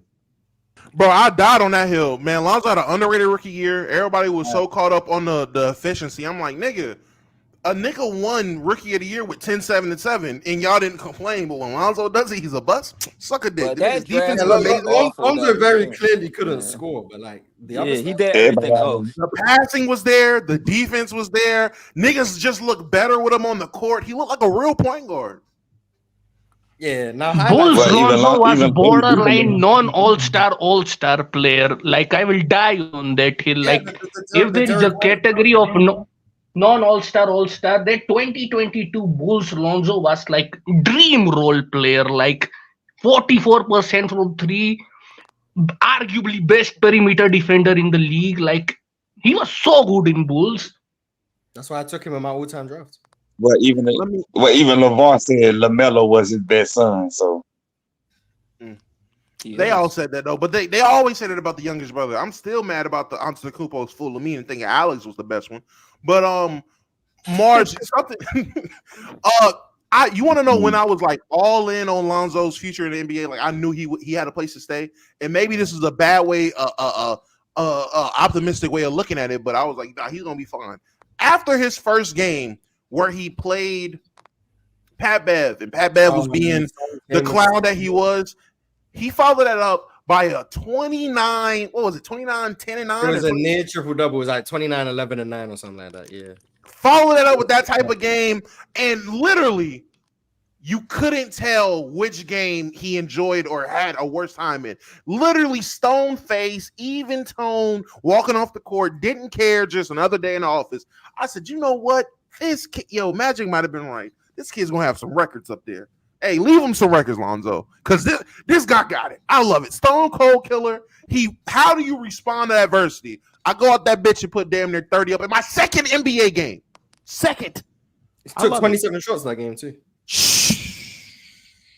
Shout out. Hey, Domo, I have one question.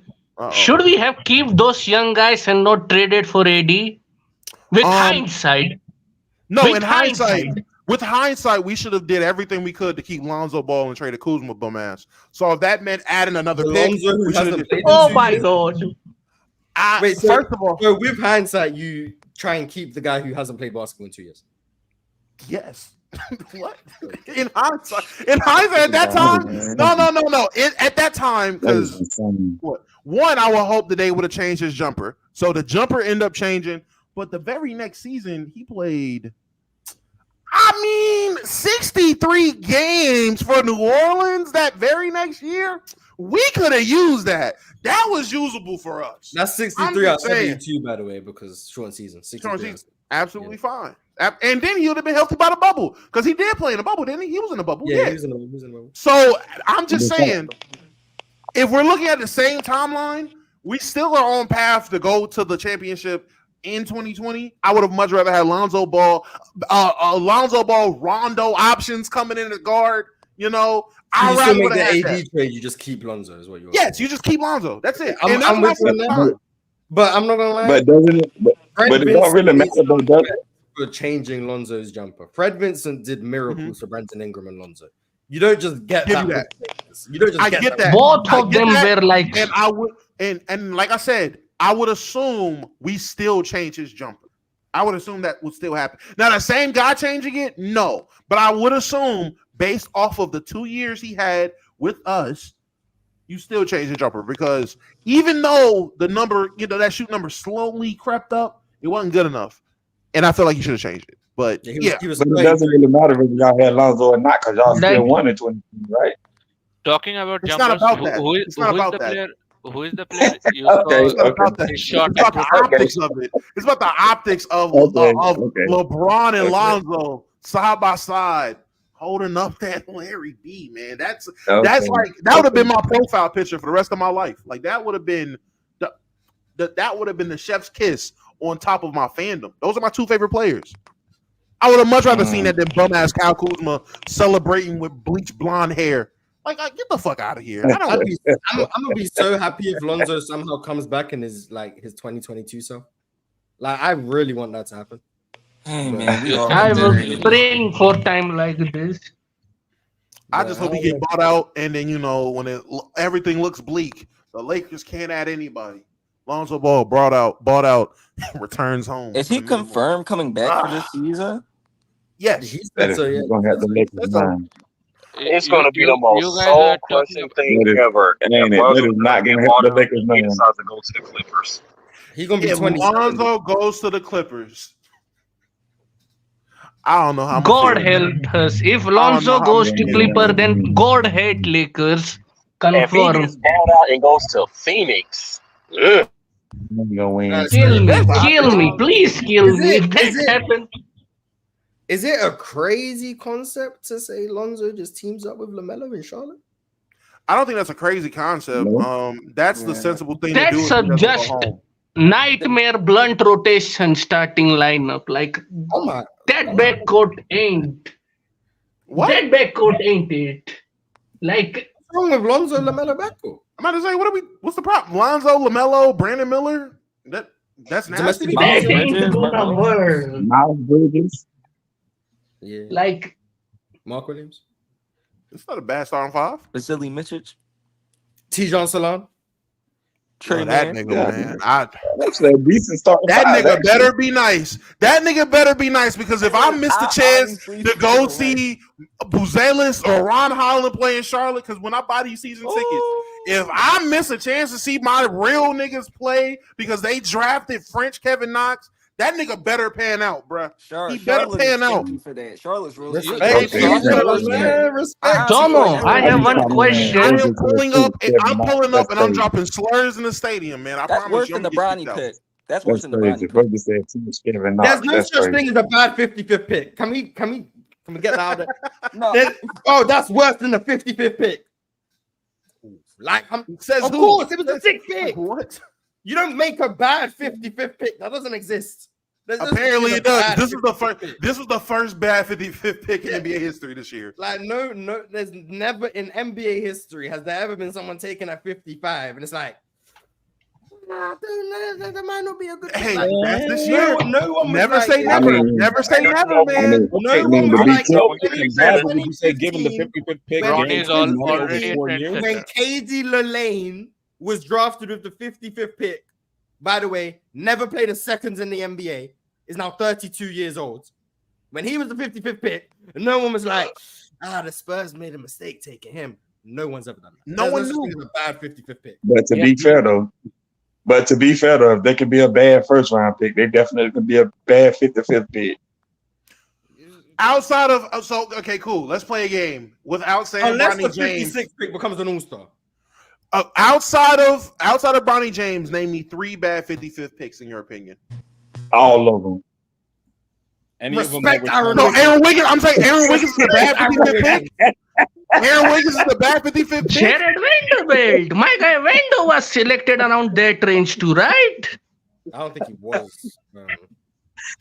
Oh, I know Aaron Wiggins. I mean, look at it. Jokic was picked in the second round. Look how he turned out. Okay, no. Second round. I'm talking about the 55th pick specifically because Jalen Brunson was picked in the second round. So we can talk about guys picked in the second round that panned out. I'm talking about specifically the 55th pick. Patty Mills was a bad pick. I mean, Patty Mills he decent though. I can't lie about Patty Mills. He's pretty good. Don't say He all was the pretty 50 good. picks are bad picks. You just capping. You don't Nah, know. he was pretty good. Yeah, Patty Mills was pretty Marcus, good. respect Marcus Page, man. He might not have panned out in the NBA. That's my UNC point guard back in the day, man. He was a good really player. Good in college. Yeah, he was good in college. He was really good in college. Bad 55th pick. Like, I'm not. I ain't gonna lie to you. I'm looking through. I'm at 2015 right now. I don't know. KD Lalane, yeah. I don't know who that is. Samaj Christian, the man that's immortalized in history for hitting the shot that, not even that, he hit the shot that solidified Russell Westbrook's first ever triple-double season. Man, shout out Samaj Christian, man. He's the same one who was fighting Steph Curry at the jump ball when they played. Come on, man. Yeah, like, let's be honest. I mean, yeah, did his NBA career pan out? No. But how many 55th picks can say they're a part of legit NBA history? Not many. Yeah, we not about to start. Chris, So look, let me ask Isaiah y'all- Thomas, let me I guess, the best one. he Let was me six. ask y'all, do y'all think if the Lakers had, like, say they take away that 55th pick and then their second pick was like the 23rd pick in the first round, do you think they would have picked Bronny James at that pick? Now let me. They would have. Now, if they would have done that, then yeah, okay. I ain't gonna lie, they would have done that. All the hate is justified, in my opinion, at that point. Because I don't view Bronny shouldn't have been nowhere near the first round. In my opinion, he should have been nowhere near the first round. I can't believe the first 10 picks. The first 10 picks in the second round. Because I feel like the first 10 picks, you can still like. There's guys that slid that teams just looked over that can still have like extreme boom potential. But after the first 10 picks in the second round, it is the wild, wild west, nigga. Pick whoever you want. Right. And I will say, like, and this is not me like trolling or anything. I genuinely believe the Lakers passing on Kevin McCullough to get Bronny is actually a bad decision. Like, I genuinely think Kevin McCullough is a much better prospect than Bronny James is in terms of a wing who can guard, can theoretically shoot in the long term because indicators, free throw percentage. What about the guy from Kentucky, the wing from Kentucky that signed with the Sixers? Justin Edwards? Yeah, that the number one ranked prospect coming out of high school? Yeah, a player like that. Isn't he going back? Isn't he going back to college? No, he on the team with the Sixers. Who he plays for the Sixers? Damn. I mean, I would have took a flyer on him before I would have. Like, let's not act like there weren't better options out there. I agree there was better options. It was better I also think there was better options out there than Kevin McCullough, who went 56. But and we will meet in 2 years. None of them will be in NBA. real quick, since niggas want to dick suck and ask about apologies, where's my apology, chat? Oh, what did you say? When are niggas gonna apologize to little old mom? Huh? Because when I said, hey man, AJ Johnson's not that bad, niggas told me I was bugging, he's ass. The last time I checked, AJ Johnson in Summer League has not looked that bad. Someone brought it up in chat. Hey, what type shit, whoever, type shit central, shout out to him. He brought it to my attention. AJ Johnson hasn't been bad. Now he hasn't had the crazy. He hasn't been good. Whoa. He had a good game. That what you call it? The Has he been 13 better game than he had was a good game. Everyone's been better than Bronny. Like, what are we doing? Yeah, that's a weird stuff. The last game he had, he finished with 8. It was a cool little game. The game against Chicago, he finishes. That's the game he had 13. That's 13. Oh, it was 5 for 15 that game. He hasn't been good, Doma. He's been his physical frame hasn't been as problematic. His physical frame hasn't been as problematic. Did you see him just turn the ball over in the backcourt, throwing it out of bounds? Chad, I'm yapping. AJ Johnson hasn't been very good. I'm speaking Japanese. Chad, I apologize for wasting y'all's time. Look at that. That's crazy. You wanted an apology. I'm sorry, AJ Johnson. I wanted an apology. Shout out AJ Johnson, man. I believe in him. I believe in AJ Johnson, man. AJ, I believe in you, gang. Long term, he can be solid. I just think he's a long way away physically. There's niggas that got minutes in the league last year that AJ could have got. Not gonna lie to you. Damn, whose mic is that? No, I don't mind. My bad. Chad, I'm sorry. At the end of the day, if Killian Hayes can scrape minutes by, my nigga can get 10, 15. I'm sorry. I doubt he's gonna be in the G League this year. He's gonna be in the G League this year for sure. But if he can bulk up physically and just because he's about Sarr. He quit, didn't he? Didn't Killian Hayes quit? Now he's trying to get back in the league. He got to work out with the Nets. Nigga said, I'm not gonna lie. Killian Hayes was supposed to be good. He played 2 games. How are you saying the niggas? He played 2 games. One game he played good. The other was a mid game. How was he ass because of that? Where's bro at? I think Sarr is about what I expected. I ain't gonna lie. I ain't seen him play yet. Where's the first round pick? Who? Ricochet? Ricochet. Yeah. He played against Sarr. Yeah, he had a decent. He had a cool little game. I'm not gonna lie. He played against the Spurs. He had a pretty decent game. I've seen his ceiling. His ceiling is exactly where I said it was. 80 overall on 2K is his ceiling. Yeah, like for me, he's got like role player all over him. Like that's why I give him. I give him 80 overall. He's gonna get at least. I don't see Starr. He's gonna get at least 3 or 4 gold badges. So that's why I give him the 83 because the badges boost you up a little bit. That's what was DeAndre Hunter's overall this year? What was it? But I want to. There's nothing. I think 82. Every team needs role players. Like every team needs role players. I just don't see DeAndre Hunter. He just speaks French. I just don't see Starr at all in Ricochet. But I see a very good role player, like an extremely valuable player. Just I don't see a star, which is fine. I mean, not every first pick. I'm not seeing all that shit I was told about him. Pick though. And DeAndre Hunter has 7. It depends. It depends what you're trying to do. Now, if you passed on Wemby to get Ricochet at number 1, then you're cooked. Horrible. But if no one else in the draft, if no one in the draft becomes a real star, other than like someone who gets drafted at like, if Buzelis is the one who turns into a star at 11, I'm not about to have revisionist history and be like, oh, well, Buzelis should have gone 1. Mars. Like, no one was pushing Buzelis at number 4. Real quick, Mars, let me ask you a question. If the Bucks got Gary Trent, how would you feel about that? I mean, it's Malik Beasley. It's Malik Beasley. Okay. It's literally Malik Beasley version 2. Okay. Yeah. But I'm seeing words from. Did the Bucks get Gary Trent? Yeah, they did. They signed him for 1 year. I've spoke about that with Chill. It's Malik Beasley version 2. Bad defender who can shoot. Malik Beasley version 2. Same player, yeah. So yeah, I wanted him in Lakers, not gonna lie. So shout out to I wanted Gary Trent Jr. in Lakers, man. I mean, a team always needs a shooter. So yeah, shout out to the Bucks for replacing Malik Beasley with Malik Beasley. Who y'all think? Who y'all Reed Sheppard comp? I say Austin Reeves. Because he white, right? Look like him? That's No, crazy. not because he. No, not. Okay, give me a black comp right now for Reed Sheppard. Reed Sheppard, a black. All right, let me get you. Can he do it? Can he do it, Chat? Can he do it? Do it. Hold on, because I'm trying. I want to think of a good one. Eric Gordon. No, Hell no. Eric Gordon. No. I'm gonna say Eric Relax. Gordon. Chill out. We making a new rule on Open Gym. No white players getting compared to other white players. I'm sorry, I've had enough. Cooper Flag isn't Keith Van Horn. Yeah, Cooper Flag I isn't say, Andre Kirilenko. He's not I got Keith Van one for you. Horn. I got one for y'all. Black comparisons. CJ McCollum. No. No. He's CJ. What? I'm not mad at that. That's not bad. Like Reed is going to be clearly the better. Like, defender. guys, like, is this draft the worst draft in 2000 draft? Like, Yeah. if the player comps are like CJ McCollum, 1 year. What is wrong with CJ McCollum? All right, first of all, nothing wrong with I'm about to put my MAGA hat on in a second. Yeah, first of all, nothing wrong with CJ McCollum. Put my But MAGA hat. we're saying the draft comps is this. Anthony Edwards' draft comp was Dion Waiters. Like, so please stop saying, oh, the draft is bad because these guys' comparisons are this. Have you seen some of the draft comparisons that get given out?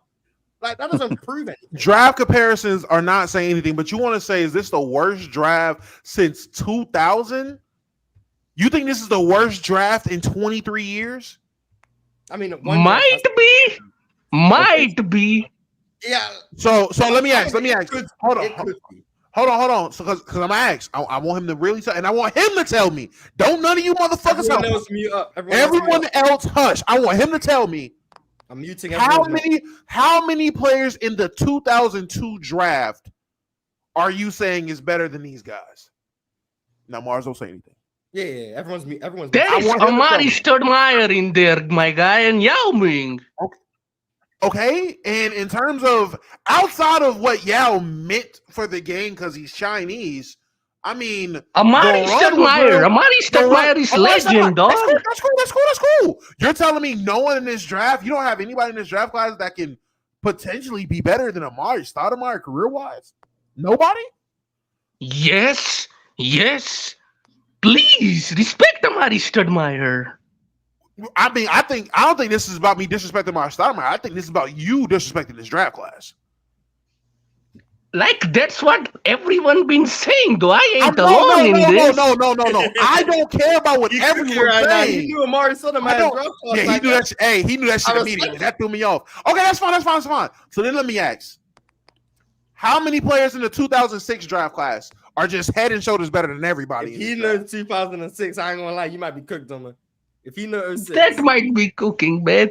Like, Danny Granger was so good, man.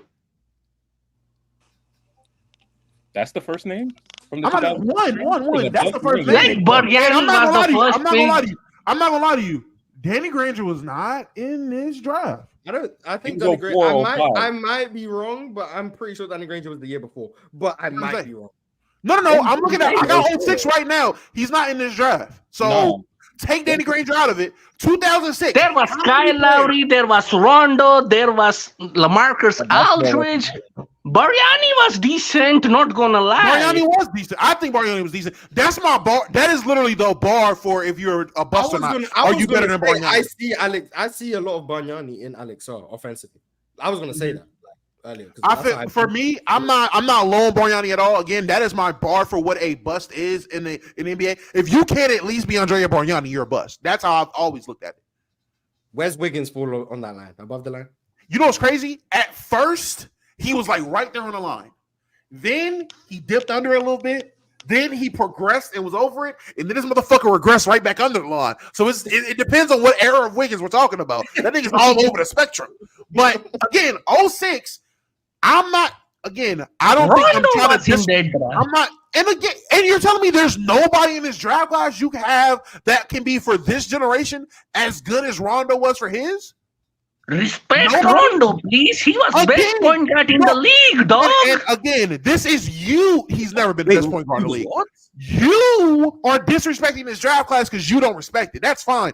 I am not disrespecting any of these players by saying players in this I draft did class not say I couldn't potential. disrespect this draft You're class. I'm obviously saying disrespect. If I ask you, do you not think anybody in this draft class can be for this generation of basketball, this era, what some of those guys were to theirs, and you respond with "Stop disrespecting this guy from this draft," that would mean you view this draft class that low, right?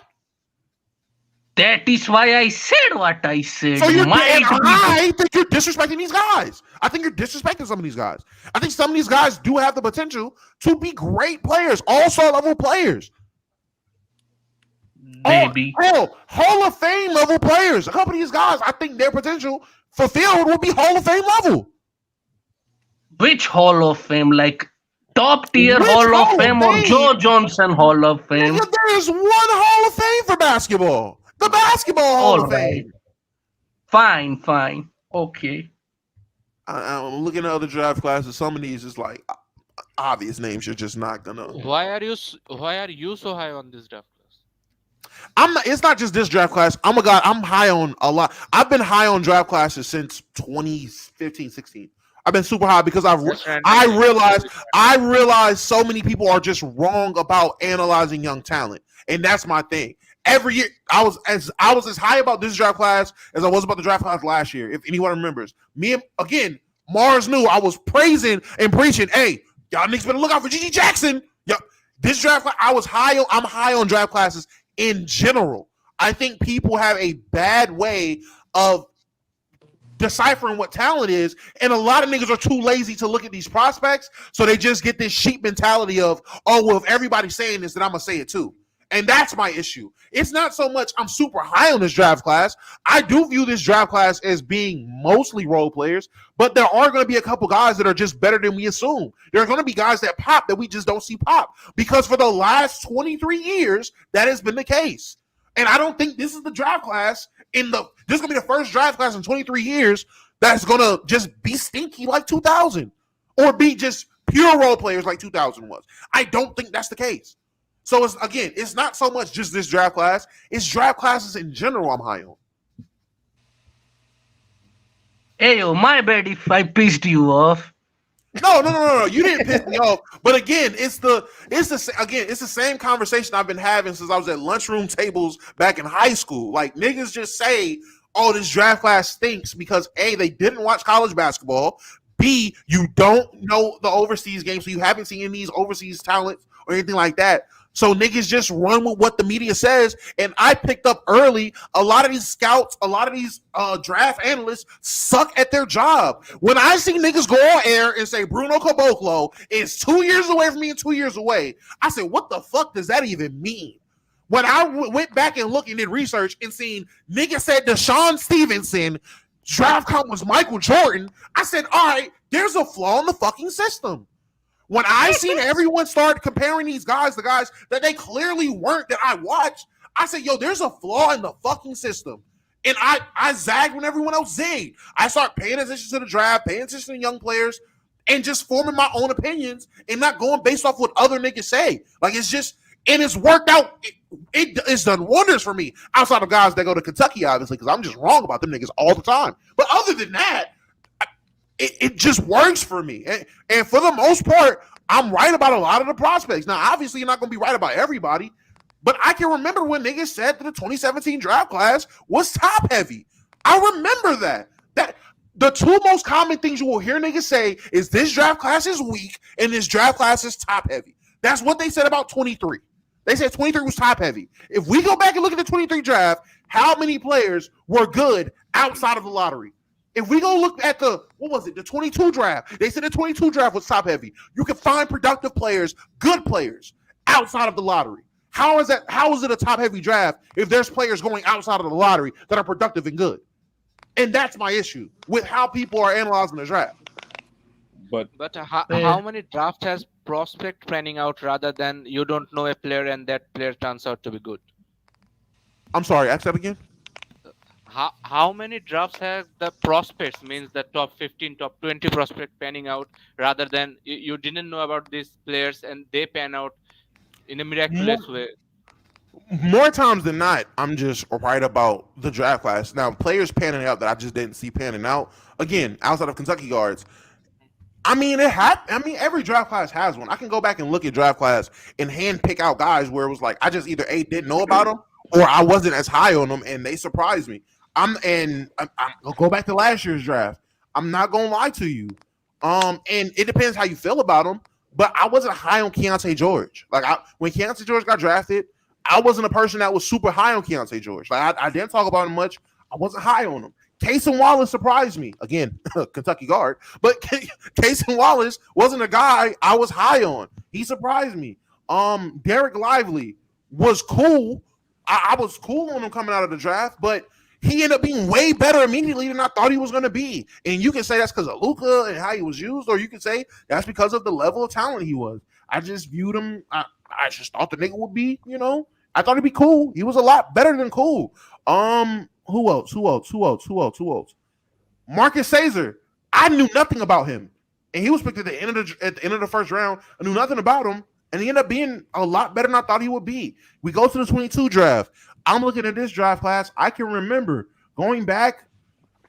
I was not high on Benedict Mathurin. Like Benedict Mathurin was a guy where I was like, that's a guy getting drafted. I'm not. Man, he's better than I thought he would be. I mean, the seasons he's put together. I'm not gonna hold you. It's been. What's the most cool. contrasting draft class? That the prospect turns out to be in an exponential way that nobody knew, but they turned out, or the prospects actually never turned out.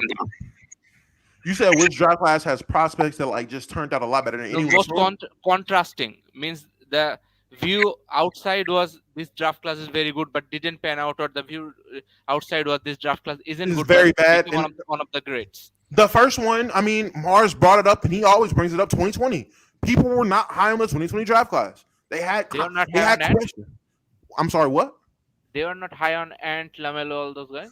Not as high as they are. Not as high as they were about Kay Cunningham and Jalen Green. Not as high as they were about Chet and Wemby. Not as high as they were about a lot of these other first 2 picks or first 5 picks in the other drafts. They were low on this draft class. It were lower compared to other classes before and after. They weren't as high on these guys. They weren't high as on Ant and LaMelo as they were on Zion and Ja. Hey, Dama, let me ask. Mm-hmm. So you said that this draft class is going to have multiple Hall of Fame players.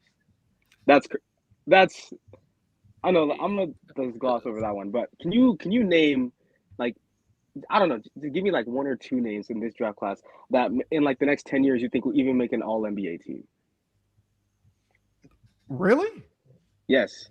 Who do you NBA think? team in the next 10 years from this draft class? Yeah. Ron Holland, Mattis Buzelis. I don't know. It might be too many players on the. It might. Yes, Buzelis. Say Reed Sheppard, man. Go ahead. I want to say Reed Sheppard. I really do want to say Reed Sheppard. Reed, if he goes to a team, Sheppard is another player that you guys are talking about. Like he's not ready. He's Mars was about to jump off a cliff. And he was getting picked at number 3. So, I didn't understand. Alex Sarr. He's a good player, man. Stephen Castle. Alex Sarr, Stephen Castle. You said in the next 10 years. Yeah. Alex Sarr, Stephen Castle. I think these guys can make a all NBA or do you mean an all team in general or all team NBA specific? I'm talking about because the defensive team. I'm not all. So not defensive, not all defensive. So just all NBA. Okay, so then let me take that back. Not Stephen Castle. Not Alex Sarr. Player is basically what I'm asking. Oh, in the league? Mattis Buzelis, I think at one point people can say he's top 15. I think at that point it's about opportunity to max out on the team you're on now. So for a guy to be top 15, I genuinely and motherfucker and right here. Damn near every draft class has it. So again, there's going to be guys we just don't think about that are better than we're just not. Oh not yeah, seeing. I'm not. How many draft class right now have top 15 players? That's a good question. Sure. Well, last year, obviously, Wemby will be 2014 arguably. No, I'm talking about right now. So let's go. So let's go back 10 years. Let's go back 10 years. So let's go back to 2014. 2014 would be the one. And we're gonna go up. There were like 2 top 5 players in 2014 draft: Jokic and Embiid. Julius Randle was never top 15. And he made an All NBA No, team. Randy's The reason why no, he's top 15 now No. is because how it changed the All NBA he team. made an All NBA So- team. He wasn't a top 15 player. But I'm saying I'm no. just asking. Like, listen, I mean, my point was like to make an All NBA team, but how the rules are set up now, since it's like positionless, is basically you got to be top 15 to make that list. mhm. So technically, if you're going back then, if we're going back into the past, Julius Randle counts for what I'm talking about. I'm not Yeah, saying but he wasn't a top 15 player. so. If the standard is yeah. it top 15 player or make an All NBA? Like let's get Well, that the out thing the is, now. to make an All NBA, you have to be top 15 now. The criteria is different now. That's the difference. No, Like, you have it to was play more 65 simple. games and be considered. Yeah, still not but top like 15. essentially, it's going to be the top like 15 to 20 guys. So Yeah, again, Goodwin is the top 20 player in the league. so again, But did you not hear the sentence right before that? Like, what are you doing? No, I'm just saying the standard of All NBA. I mean, making an All NBA team doesn't mean much. Someone could be a top 15 player and not make an All NBA team. So that's Yeah, what I if was you're thinking. injured. and the league is so we're at a point where the 30th best player in the league now is better than maybe the 15th best player was in 2014. So if Buzelis ends up Absolutely being right. if Buzelis ends up being the 27th best player in the league because he's in a more talented league, that means the draft stinks because he's not top 15, but he would have been top 15 10 years ago. Like that also doesn't make sense to me. You got to play up to your competition. If you can't make it, you can't make it. That's tough luck. So But he again, did so make it. again, He did make it. He's so one of let's the just 30 best players in the world. He's just in a league that's more talented. Not good I would enough, say guess. let's just define More the actual. arbitrary standards. All right. Let's just come to a consensus about what we're saying. So are we saying all NBA player or are we saying top 15? Basically, play at an Let's All do top NBA level. 15. Let's All go. Let's NBA play is at an too All big. NBA level. All Play NBA, it I mean, out. there is really good basketball player, I guess. Okay, here we go. If the standard is all NBA, so 2014 we named those guys. 2015, how many guys in this draft class were all NBA players? Has Cat made all NBA team? Cat, Devin Cat. Booker, has Mhm. Brandon Ingram's played at that level. He wasn't in this draft. D'Lo? 15 wasn't. No, 16 was. Yeah, 16 was. I'm about to say 15 is dealer. Okay. I don't think Porzingis at any point has Porzingis played at that level at any point. Hey, man. The year before he tore. You don't want to. You don't want to He know how I make feel all about NBA Wizards. team You in don't want to know Knicks, how I feel right? about Wizards Porzingis. I thought Wizards Porzingis was great. I don't know what to tell you. So, Okay, He made all NBA team in Knicks, though, right? No, In Tore- 2018. He was an All-Star, not All NBA. No, the year before He made an got all-star traded, he team in tore his Wizards. ACL, That's what, but he would have been all NBA for sure. That year.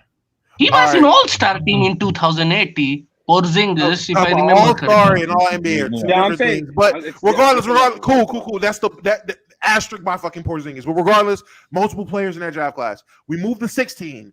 Again, Ben that Simmons, level: Brandon Ben Simmons, Ingram. Brandon Ingram, Jalen Brown. Yeah. Jamal Murray's a no, great he player, doesn't. but I don't know if he played at that level. But I'm just saying he's a great player. He doesn't. In the Ben draft Simmons class, made all NBA team too, right? Yes, that's why we set him. That's why we set him. Simmons. What you call it? Sabonis. Again, Sabonis was in this draft class. Again, I'm just naming. DeJounte Murray was in there. DeJounte Murray was in this. Pascal was in this draft. How many? Brogdon was in this draft. Zubac was in this draft. Those aren't guys, but I'm just saying talented Yeah. guys in the second round. Just Really good draft. 17, Jason Tatum, De'Aaron Fox, Larry Markkinen, Bam, Donovan Mitchell, Jarrett that's a Allen. good draft. That's a very good draft. 18. Borderline historic. Go ahead. I got 18, 18 up. Lucas Shea, Brunson, Trey Young. Trey, Jaren Jackson. MPJ was, again, I'm not saying he's on that level, but a great Without those player for that injuries. draft, especially with being a 15 pick. Jalen Brunson was in the second round of that draft. Yeah. Shout out 19. Isaac Bonga. Nice. 19, Zion, Garland. Who else is in 19? Kobe White. Shout out Kobe White. I'm getting it right. Nick Claxton. To be fair, this draft was told to be top heavy 2091. Even 20. back then, it was told this would be a top heavy draft. I don't has think so. Ant, LaMelo, Maxey, Halliburton, Devin Bain, Top Emmanuel draft. Quickley, Devin Vassell, Jaden McDaniels, Denny Avdia, James Niggas Wiseman. did call 2019 a top heavy draft, and you got Nick Claxton going in the They said second round. 2020 was a 3-player draft. Yeah, again, that's That another was one they wrong. said they'll be top heavy, and they weren't hot. And even They with said, the top they three, said they 21 were was one high of the on best classes in a long time. with Cade, Evan Mobley, Jalen Green, Ah. Jalen Suggs. They were hyping that draft crazy. They were, and it's still it's good players in this draft, but it's I don't know. That is horrible, that team, man. Does it separate itself from the previous year and the year after? I don't think so. No. I don't think it's a separator between. I think we're at a point where 22 might be performing better with Paolo, Chet, Jada. Oh, definitely, definitely. Keegan, Barry, Mark Williams down there. But now we're at a point where these guys are just so young that saying all NBA, like yeah. But last we year see the Wemby, clear vision. man. We see the clear vision for them. I mean, I see the clear vision with Alex Sarr. It's just I see the vision with Alex Sarr. I see the vision with Reed Sheppard. I'm gonna be honest. I see this with Stephen Castle being as confident as a shooter he's been with the level of defense. I see it with him. If everything pans out and this nigga's a way better shooter than people got him being with that level of D, pause, no sketch. I think he'll be in the next 10 years. There could be a year where he maxes out being top 15 player or all NBA player. Cody Williams. I think Cody Williams, a name we have not talked about at all today. Cody Williams is another guy where if everything pans out, I think he maxes out as a top as a me. I'm high on Cody Williams, so maybe I'm just being super optimistic. But if he maxes out, I see him being one of the better forwards in the NBA and can't have a year based off of niggas not playing 65 games, especially with the criteria in the NBA, where he could sneak one in the next 10 years. Khalil Ware. Niggas, y'all know how I feel about Khalil Ware. Khalil Ware is 100% going to be one of the better bigs in the next 10 years, in my opinion. I think definitely top 15 big. In the next 10 years, Khalil Ware is going to be dope. I'm not gonna lie to you. Alex Sarr is looking like he's gonna be like worse Jaren Jackson. And that was my comparison to him. Jaren Jackson. Oh, sorry. And like that's like a worse Jaren Jackson. That's telling you like, oh man, this is great draft class right there. We didn't even talk about the first overall pick. Like what? I mean, because that team made a bad first overall pick. That's not on the player. That's on the team. We can't blame players. I mean, a draft's only judged by how good the best prospect is. No, but I'm saying when you're looking at like, it's more so I'm looking at this lottery and stacking it up to like look at the drafts we just named. But why would you do that? But that's a lot of guys who went 27th and 21st and like Is this draft worse than a draft that has 4 guys who are considered top 15, like a 2018, for example? And I'm not saying that that's what they have. They obviously have depth. But would a draft that had 4 guys who become consistent All-NBA players be automatically a better draft that maybe has a couple All-Stars, no All-NBA guys, but has like 20 guys who have 10-year careers? Like who are legitimate contributors for over a decade? You are saying this would be like 1999 draft. But my point what makes a draft better than another? Because it has more top end talent, or even the 2001 draft. No, but listen, my point is in saying all this is because Damo, when he was just like, "This is going to be like 2000," or like this is kind of like it's kind of looking like it's going to just be a lot of role players. You don't know what it looks like. They ain't played yet. Obviously, they haven't played a single second. And so you could be wrong too. I could be wrong, and you could be wrong too. So don't. There's 23 years of me. There's 23 year sample size of me not being wrong. There's a big enough sample size of 23 years where I can rely on not being wrong about what I'm saying. That's the difference. You are banking on the improbable, not impossible. The improbable happening that the first draft class in 23 years is what you're saying. That's the difference. Still happen, so it can definitely still happen. Neither of us know because it hasn't, because it's still into the future. So stop acting like your word is law and saying like, I'm not saying my word is law. But again, look at the numbers. The numbers don't lie. Men lie, women lie. The numbers don't fucking lie. If you want to live in a fantasy world where you believe that this draft class, this one right here you just witnessed, is the first draft class in 23 years where it's a role player draft essentially. All right, gang. Hey, do that. That's fine. Some niggas believe in Bigfoot. You got it. Some niggas smoke crack. Niggas do a lot of dumb shit, and you just gotta let niggas live. Cool. I don't believe that. I don't believe that this is the first draft class in 23 years that's going to be a role player draft. It just doesn't make sense. There has never been a draft that had 0 players make an All-Star team. Oh, that's why I'd never say anything about All-Star. I feel like there'll be a few players in this draft that make some All-Star teams. That's why. And That's why the I lowest specifically said, ever is like 3. All NBA and like. There's actually- never been a it was draft. more. that- The reason why. Yeah, there's why never been a Damo draft that's because less. Damo said multiple It's players. extreme. There are some bad drafts in 40s and 50s, 1940s and Slow 1950s. your roll there. Like, Yeah, that but I'm was talking like, about when black people could be I drafted. don't know like what vision you're seeing. That was the main reason why I even brought like any of this up to begin with. But making some all-star teams, I definitely see that for a few of these players. I gotta read super chats now. Nah, it's been some trade draft classes out there now. This ain't the first one. Yeah, there's been some bad drafts. It's definitely not been the first one. 2013 It's was been considered bad. trade Now draft. Giannis was in there, and all of a sudden everyone's like, "Oh my god, great Yeah, draft." that was a great draft class. Yeah, Giannis was in it. Giannis went 15 for a reason. Giannis, Rudy Gobert. What Rudy Gobert was Rudy 27. Yeah, He was 27. Yeah. he was late first But round. back then we were bitching about why the hell we are in Nernails Noel territory. If Nernails Noel is the number 1 pick in that draft, then we are cooked. That's what we were speaking back then. I mean, Anthony Bennett. Wait, what? Anyway, back to Piccolo Super Chat. Most disappointing rookies in this summer league. Just one rookie who's been disappointing to you. You know everybody gonna say Bronny. If you're disappointed by the 55th pick, that's on you. I'll say most disappointing rookie. Fuck yeah, I'll go Sarr. Yeah, why not? Who am I disappointed by? Stephon Castle only playing 1 game in the Vegas Summer League, triggering me, man. Get on who? I'm most surprising. I mean, Terrence Shannon has been very, very good. I don't know how surprised I am, but very, very good. So He's like I wanna none of these players disappoint me. Oh, McCain. Yeah, McCain hasn't been great. I thought he had a couple good games. He started good. The Vegas Summer League, he hasn't been very good. Okay. Yeah, so McCain. Yeah, McCain. I could put McCain up there in Summer League. I've liked the Sixers big man rookie. So yeah, but Bona? Reggie Reg. Bona? Yeah. Is it too late to trade JB's girlfriend for Bronny? I mean, love is love. If you want to do that, go. Djokovic, son of God, he said, Mars, you kept yelling Bronny is 6'3" or 6'4". Don't recall yelling that, but okay. Bronny is not even a full 6'2". He is 6'1.5". He plays off the ball more, cannot shoot the ball to save his life. He's barely a D1 player. I mean, yeah, I don't think Bronny's very good either. I don't remember yelling that he was 6'3" or 6'4", but I remember talking about him being listed at 6'1 3/4". I do remember that. Culture Sonda said racism's choice. Racism is bad, guys. Racism is bad. He then said Ox choice. Nice. DSG Piccolo said clearly Bronny's ceiling is Lou Dort. Just ask JJ Redick. I really like Klingen's passing. Rim deterrence and protection is legit, but he can't shoot.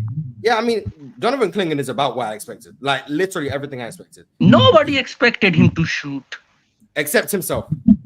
He tried to tell people he could shoot. Why I keep trying to tell people. Hey, what my boy doing though? Every NBA player can shoot in an empty gym. I don't know like how many times I have to keep saying this.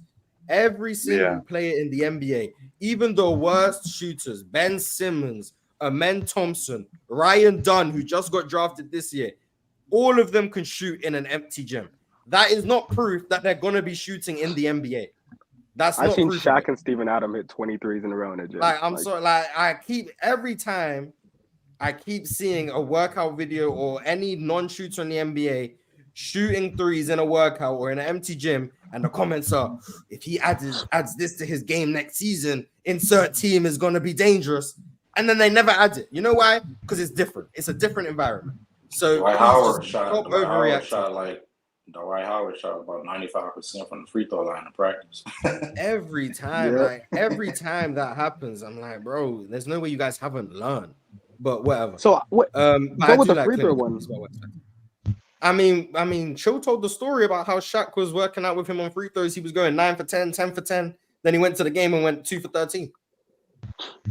Like, it's different. It's a different environment. It's not the same. Reggie Reg said, Domo, you need to apologize for hyping up Bronny. What did I say that hyped up Bronny? Type it right now. Type it right now what I said. Show the clip of me hyping up Bronny. No, I think you were hyping up Bronny because Reggie Reg said so. You know, I think he could shoot. Alan R asked, what's the best looking jumper of all time? Klay Thompson.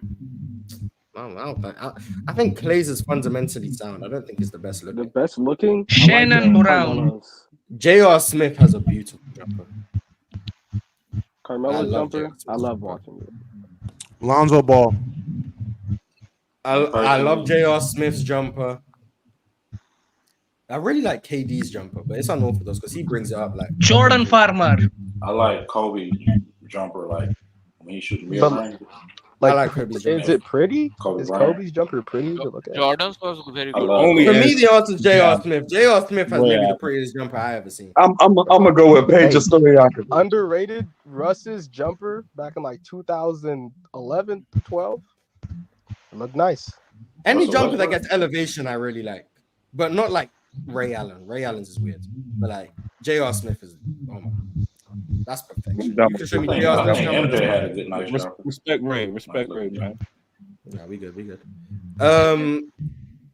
So Elgo said, so we're all picking Milwaukee to win the East, right? And then to follow up with that, drink more water. The resident Bucks fan plays choice said, going from Beasley, Crowder, and Pat Bev to Gary Trent, Torian Prince, and DeLon Wright is a role player upgrade in my eyes. You keep shooting, but the collective defense improves. Hopefully, one of Marjon, Ajax, or AJ can replace Connaughton. I do agree. In totality, that's an upgrade. I think Gary Trent and Malik Beasley are as close to a one-to-one swap as you can get, but I do think Gary Trent is better. Prince is undoubtedly better than Jay Crowder, and DeLon Wright is undoubtedly better than Pat Bev on both sides of the ball for both of them. So I do think you guys. Hold on, but like those guys' defenses are not like the Bucks got Gary Trent Jr. too. Yeah, they just got Gary Trent. I think DeLonzo can be a positive on defense. Prince, I think, is more in the neutral category. I think he was overexerted last year in LA, being asked to be a point of attack, which he's not. And then Gary Trent and Beasley are both negative, so whatever. But if Ajax and Marjon reputation in Minnesota, like he was considered good defender in Minnesota too. Torian Prince. I mean, anytime you're a role player who shoots a three, you get the 3-and-D label. That's just how life goes. I mean, the amount of players I actually think 3-and-D is true to is very slim. I've heard Sadiq Bey get called a 3-and-D player. Sadiq Bey. What is wrong with people? So hey, if you shoot three and you're a role player, you apparently 3-and-D. So I don't really take. I heard someone called Steve Novak a 3-and-D player. So.